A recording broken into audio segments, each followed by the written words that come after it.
Hey folks, see Rachana Ranade here, and I welcome you all to yet another Thursday live stream. And today we are going to talk about two key pointers. One is about NSE IPO, which a lot of people are really curious about. I know about that, and I think day before yesterday, a news article came up which talked about the NSE IPO, and there are rumors, or a better word could be, people are expecting that the IPO will be declared in the month of September, and many people are guessing that maybe in the second half of September the IPO may be announced, and that's the reason why so many people are excited about it. We have to understand total three, four very important pointers about the IPO. So extremely important understanding. Everyone, please pay attention. Number one, right now you will be able to see a lot of news articles which pop up around NSE, but whatever news articles come up, please check that they just say that there is a chance that it might get listed. None of them are like guaranteed news which says that NSE IPO will come up in September. It's not like that. See, whenever the dates are announced, they will be announced. They'll come up on different websites, on your broker's site as well. None of that has happened till now. So, if I'm talking about NSE IPO coming up in the month of September 2026, that is still a speculation. Could there be a possibility that it may not even come up in the month of September 2026? Possibly, yes. So, first things first, I wanted to tell you all is that the IPO is still a question whether it will come up in the month of September or not. Okay. Acha, why am I clarifying all these points? I got a lot of questions for my, on my office number, and that's the reason why I thought of clarifying, right? Number two point, again, a very important one is that people get really excited. They buy shares from the unlisted space, but they are not aware about a very important point, which is the lock in period. Whenever you buy shares from unlisted space, there is a lock in period of 6 months. So, anyone, as an example, see, I'm not telling you whether you should buy or not. I'm telling that if you plan to buy, then you should know these things. Otherwise, if you're not comfortable with these things, don't buy. Okay, so if anyone plans to buy, you should be 100% aware that you will not be able to sell on the listing day. You'll have to wait till 6 months. If you're okay with that, it's your choice. Okay, number three, again a very important point. Once people come to know that it's a 6 months waiting period, then why would anyone even buy from the listed space, from the unlisted space, right? The answer is extremely simple, that when you buy from the unlisted space, you get a confirm. Allotment is also a wrong word. You will get the shares because you're buying them. There is someone on the other side who is selling them. So there's no uncertainty, there's no ambiguity. If you place the order, you're going to get the shares. Okay, so that's an advantage for buying from an unlisted space. But then comes a real important point, is that is it really worth buying from the unlisted space? Can we just try and analyze what has happened in the past few IPOs which got listed? Of course, we can't conclude anything, but we may keep these things in mind and then take a a final decision whether we would want to buy or not. I'm going to give you examples of some very, very renowned names whose shares were available in the unlisted space. Uh, their IPOs did come up, but at a very different price. So when me and my team we thought of doing this analysis, the problem was that now the unlisted websites don't have these listings. So now going backdated and finding those prices was pretty much tricky for us. So what we did was we tried to search news articles which mentioned about what was the price band or what was the average price at which these shares were trading in the unlisted space. Now many newspaper articles mention that this is the range in which the shares traded roughly 1 year before the listing. Very important, roughly 1 year before the listing in that space. So for example, if I'm talking about NSE IPO, which may come up in the month of September 2026, and if I'm telling you the unlisted space ka price, it means that September 25 to September 26, somewhere between that, I'm talking about the price. Same is for other shares, and where have I taken the source from? Different news articles. Now you will be first things first, any guesses?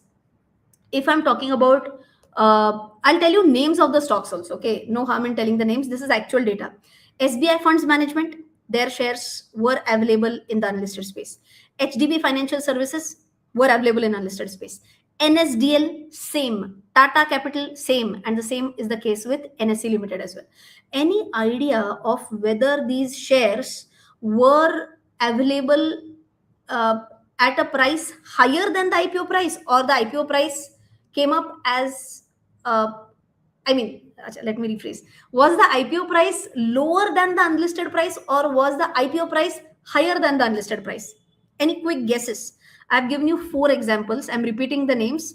The names of these stocks are SBI Funds Management, HDB Financial Services, NSDL, Tata Capital. See, I've taken these four as an example because very, very famous names which were available in the unlisted space and which came up with an IPO. So I want you to tell me if the IPO price was higher than the unlisted price, or if the IPO price was lower than the unlisted price. Any idea?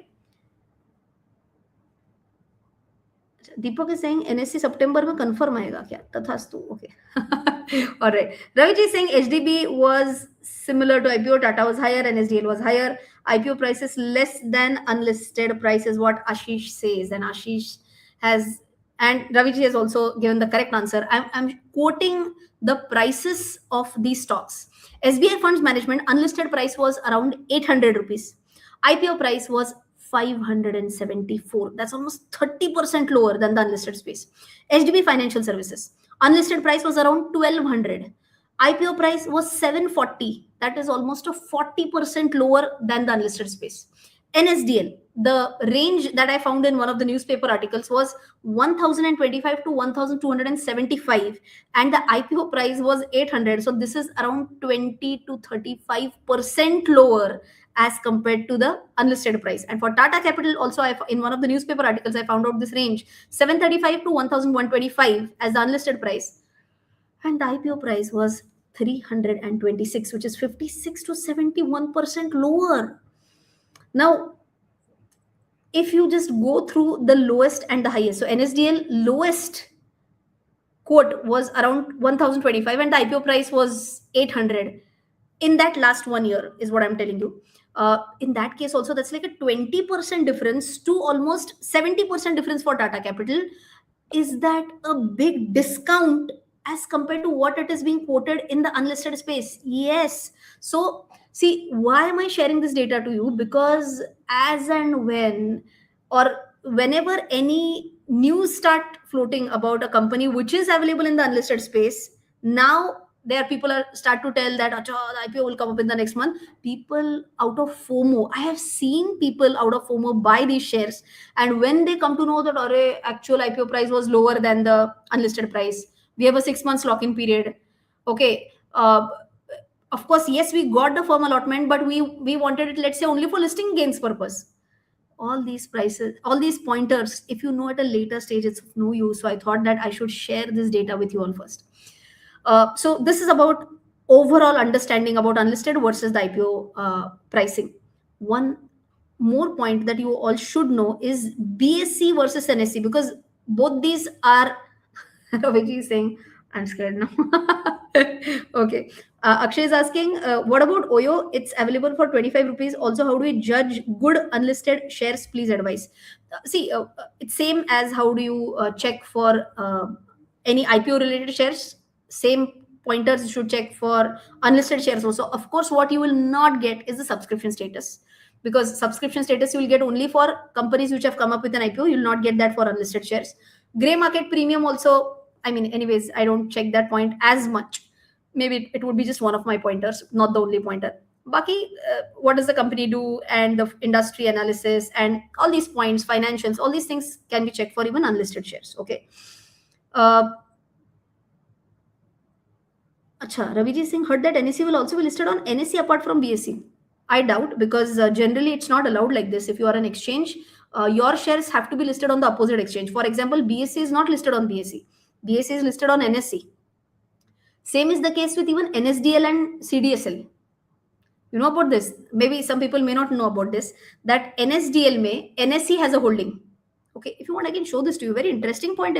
If you all might not have checked this out. So first, I'll tell you about NSDL. So NSE holds shares in NSDL. In that case, it will not be listed in on NSE. First, let me show you the shareholding. See, National Stock Exchange, it's 15%. Okay. Now, if I go to homepage of NSDL, you will not see NSE ka code. See, only BSE ka code number is given. And same for CDSL, only NSE will be given. CDSL. See, only NSE. And if you check in investors, in promoters, you will find BSE Limited. Okay, yes. So again, a fun fact for those who don't didn't know about this. But something about BSE Limited as well. Many people don't know whether BSE is a bigger exchange or NSE is a bigger exchange, because of course, in terms of revenue and profitability is what I'm telling you. Many people know that BSE is like one of Asia's largest stock exchange and this, that, whatever. Many people also know that many more companies are listed on BSE as compared to NSE, but they're not pretty much sure about the financials. Okay, so if I were to tell you some key pointers about revenue and profitability of NSE, I'm just rounding off the figures. NSE ka revenue is around 16,000 crores. Keep this in mind. NSE revenue 16,000 crores, roughly rounding it off, and net profit is around 10,000 crores. Okay, this is for NSE. 16,000 crores and 10,000 crores. Now let us check for BSE. So I'm going to again share my screen and show you data for BSE. Here we go. Profit again 16,000 top line for BSE. Top line is 5,400 crores. Okay, so NSE top line is almost 3 times that of BSE. If you remember, I told you NSE bottom line was around 10,000 crore rupees. Instead of 10,000 crore rupees, here we have 2,800 crore. Even if I round it up to 3,000 crores, still it is 3x. So NSE is 3 times bigger if I were to compare revenue and profitability. Revenue also 3 times bigger, profitability also 3 times bigger. But if I check the PE ratio for both is pretty similar. With the current expected valuations, again I'm repeating expected valuation, NSE ka PE is around 50, whereas BSE PE is around 48. Okay, so everyone should know about these pointers before you take any decision on whether you should buy these shares or not. I will. So that was about the NSE IPO. I'm going to take quick questions, after which I'm going to tell you about some interesting points about Nifty level. So I have done is I have taken out the key statistics for the month of August, be it crude, be it currency, Nifty data, mid caps, small caps, micro caps for the very first time. I'm going to consider. So all these things I'm going to talk, but just 2-3 questions I can see in the chat section. NSE is preparing to list on its own exchange also. Acha, but sorry, not list after listing. Ha, exactly. After listing it may okay. ठीक है. Why don't companies list at a price higher than unlisted price? Does it mean early or angel investors pay more? No. So why don't they list?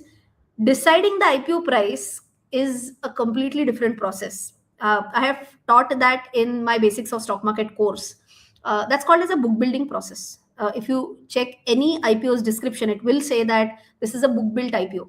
So it's as good as, of course, I'll not go into the details, but just to wrap it up quickly, a merchant banker is appointed, and merchant banker visits different big investors, institutional investors, and they take bids from these investors that okay, you are bidding for so many shares, you are ready to bid for so many shares and at this price.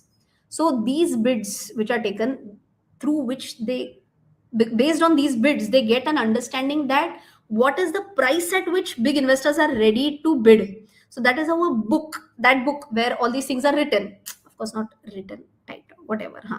So that's where the book building will happen. They'll come to know that at what price investors are ready to bid, and if that price itself is lower, then you can't do anything about the price in the unlisted space.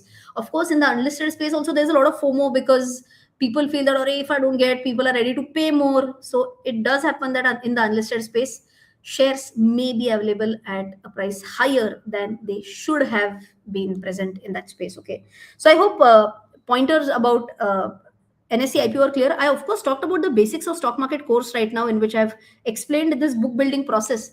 One more very important update is that I am finally re-recording the entire basics of stock market course. It's a 12 lectures ka course, out of which 5 lectures I have already uploaded in the course, and the sixth lecture, which is the 50% mark, will be uploaded today. And today I am releasing basics of stock market 3.0. 3.0 is nothing but it's like the third edition, or it's a new release. Anyone who has not done basics of stock market 1.0, 2.0, that is of, I mean, that's okay. I mean, it's a fresh recording. It's not like a season 1, season 2, season 3. No, third time I'm recording right from scratch. I have taught it again. right from what is a stock and what is stock market. From that I have taught. But two three very nice important additions I've made in this course. One, I have talked about how to use AI to analyze IPOs, because there were so many people who said, ma'am, you have taught fundamental analysis using AI, you have taught technical analysis using AI, what about basics of stock market? So this time I recorded how to analyze IPOs using AI, and two tools is what I have discussed. One is Claude and one is Notebook LM. The prompt will also be given to anyone who enrolls in this course. So if, for example, anyone who goes to our website and clicks on courses, you will be able to see either combination packages or individual packages. In the beginner, so acha, by the way, tomorrow is Rakhi. One more small pointer also. Tomorrow is Rakhi. On any course which is there in the beginner category, you can enroll for a 10% discount. You can use the coupon code Rakhi. Okay. This is just to encourage people to gift knowledge rather than gifting. Oh, you can also gift clothes, bags, earrings. Girls can gift perfumes and whatever. But in addition to that, you should also give the gift of knowledge.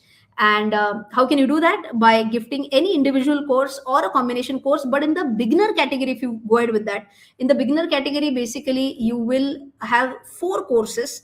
One is basics of stock market, one is mastering money management, one is magic of mutual funds, and finance for teens. If you use the coupon code Rakhi for any of these or as the combination, you will get a 10% discount. This coupon code is applicable only till tomorrow. Okay. So help your sibling to kickstart their financial journey, and that's how you can also contribute to their financial success. Okay.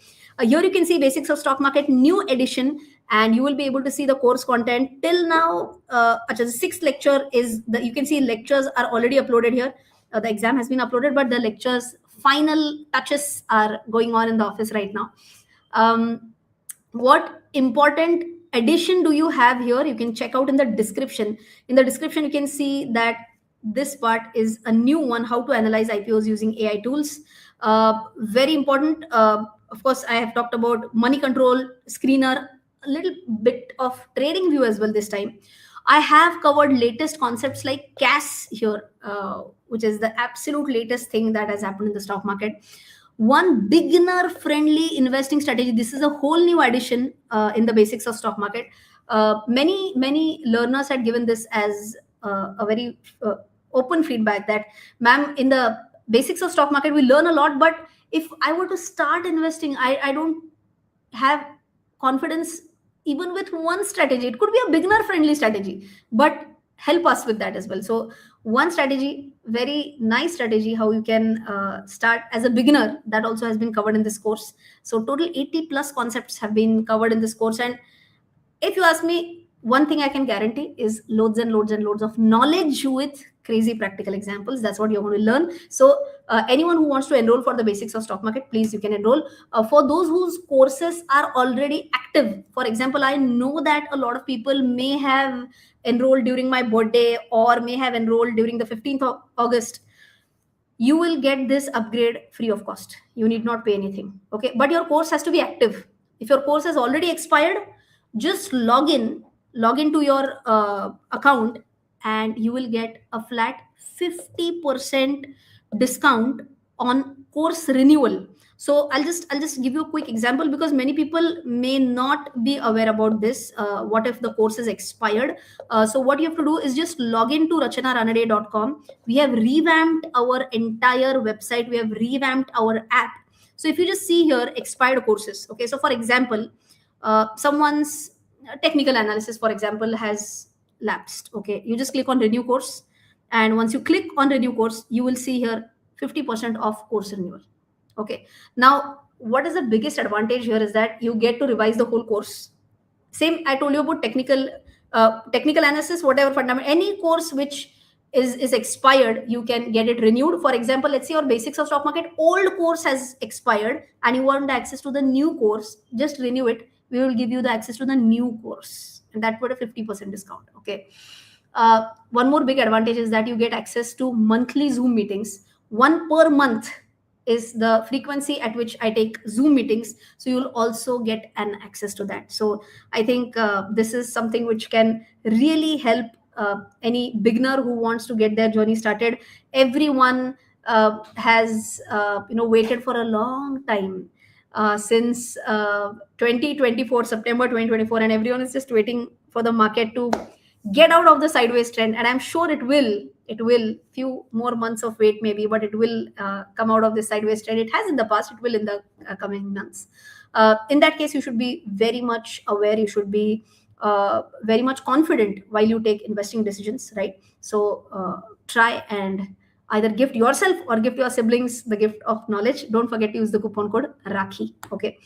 Ravi ji is saying waiting for Art of Valuation 2.0. First, I'm recording basics of stock market right now, with studio shoot, by the way, because the first courses that I recorded for basics, fundamental, technical, all were classroom recordings. And again, few feedbacks that the classroom recording audio video quality can't be as crisp as a studio. So that was the reason why I thought of reshooting the whole thing in a studio with few additions as well. So that's how we have all these pointers for the new basics of stock market course releasing today. Okay. She says, can we have a separate IPO analysis using AI as a separate lecture? I'm already done with basics of stock market course. Okay. Currently, I've not kept it as a separate lecture, honestly. Let me see in the future if I were to come up with a very small webinar kind of a thing and open it up for everyone, but not yet decided, honestly. Okay. All right. One more very important point is about Nifty related or market related overview for the month of August. These are market updates basically that you should know what happened in the month of August. Because next Thursday we'll be moving to the next month. So I thought I should make this as a new point for every last Thursday live streams. Number one, in the whole month, Nifty went down by almost 1%. Sensex also went down by almost 1%. VIX also cooled off by around 4%, and INR weakened by 0.14%. Gold up 10%, silver up 10%. I hope you have checked out my video on gold and silver, which I had released, I think, 1 or 2 months ago. Pooja, if you can just paste the link of our gold and silver video also, so that you will get to know the technical levels and everything. So many points I've discussed in that video. Do check that out. Gold, silver already 10% above in this month itself. Brent crude almost 5% up. What is interesting, extremely interesting, is Nifty mid cap, Nifty small cap, and Nifty micro cap. See, we keep on talking about overall Nifty levels, and we feel that nothing is happening in the market now. What to do? It's very boring. But we hardly check what is happening in the other space as well. So I'm just going to quickly share my screen. First, let me, of course, tell you about Nifty. Okay, let me also show you the weekly chart maybe. I'll remove these levels for the time being. So at a zoomed out view, it's like a double bottom. Okay, I hope you are able to see this. Once it completes this, let's see what happens. Very hopeful about that though. Right now, if I'm zooming in, currently we are into a space which looks like a similar highs and a higher lows. Today's close will hopefully be above this level of 24,115. 3 more minutes to go, after which we'll come to know about the closing price. Last few days, it has been like a surprise package of what happens to Nifty at 330, 100 points up, 150 points up, whatever happens. But hopefully, we should be able to defend this line. And if that be so, we are going tighter and tighter and tighter into a range. And hopefully, we break out on the upper side. But this is about Nifty. What about Nifty mid cap? So if you see a Nifty mid cap index, and if I were to zoom out for a weekly view, Nifty mid cap is already at an all-time high. And how? It broke out, it retested, and it gave a bounce back. Even if I'm talking about a monthly chart, if I'm talking about a monthly chart, you can see beautiful. So this was not a very clean breakout, honestly. Last month was a clean breakout. And this month we would be giving a confirmation for Nifty mid cap breakout. Isn't this amazing? It is. What about Nifty small cap? Nifty small cap 250, let us say. And if you see here, Nifty small cap is also, you can see here, there was a downward sloping trend line, breakout, confirmation, one more candle in that way. And this may be one of the speed breakers that Nifty small cap may see, which is very close to its previous all-time high. And if I were to check micro cap, Nifty micro cap 250 index. Acha, by the way, Nifty micro cap, I'll quickly tell you what is this. These are 250 companies beyond Nifty 500. One more time. We have a Nifty 500 index. 250 companies which start after Nifty 500 are Nifty micro cap. And guess what? This was the previous all-time high. We are almost challenging that. Even if I were to ignore the weekend, if I were to check the bodies of these 1-2 candle, again here you can see that there was a touchdown. We are almost above this previous all-time high. Of course, if I consider the wick, we are very close. It has been taken out for sure. You can see the wick is already higher than that. Let's see if we can get a closing above that. So it's very, very, very interesting to see that though Nifty is not performing very well, there is a very clear indication that at a broader level, markets are performing well, be it Nifty mid caps, be it Nifty small caps, be it Nifty micro caps. All these are doing pretty well. So it is Nifty IT, which is of course still not doing that well. HDFC Bank is still not doing that well. Reliance is also not performing very nicely. And these stocks, Nifty IT, so IT may, it's Infosys and TCS and all that. It is HDFC Bank, it's Reliance. All these stocks, unfortunately, which are having good weights in Nifty, they are not performing very well. That's the reason why there's a possibility that Nifty is not doing really well.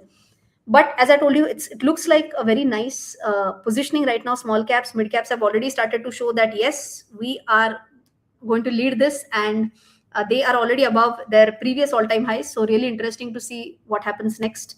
Of course, I have been hopeful about the market since June, and since June I've been saying that ideally markets should go higher and higher, slowly and steadily, but they should. And once we break out, ideally we should see a very nice rally. Okay, so being hopeful about the market, everyone keep on checking your portfolio. Try to have a nice understanding about which stocks in your portfolio are genuinely good ones, maybe in losses right now, but you may have to wait and watch till the markets turn into a better mood. Check out stocks which are not that great in your portfolio. So keep on learning, keep on applying that knowledge to your own portfolio and take wise decisions, right? I think no more questions. That's it about today's discussion. And Ashwini Singh, ma'am, humble request to schedule the live stream at 9 p.m. Chalo, okay. Let's say next month I will try to take 1 or 2 live streams at 9 p.m. Okay. Let me see how many people are there at 9 p.m. and then I'll take a call. Okay. Okay. So I think this is it. And no more questions, I guess. Perfect. Don't forget to use the coupon code Rakhi. I'm going to give the pinned comment, and I'm going to give this in the pinned comment in the description box. And I'll see you in the next Thursday. Till then, take care. Jai Hind and bye-bye.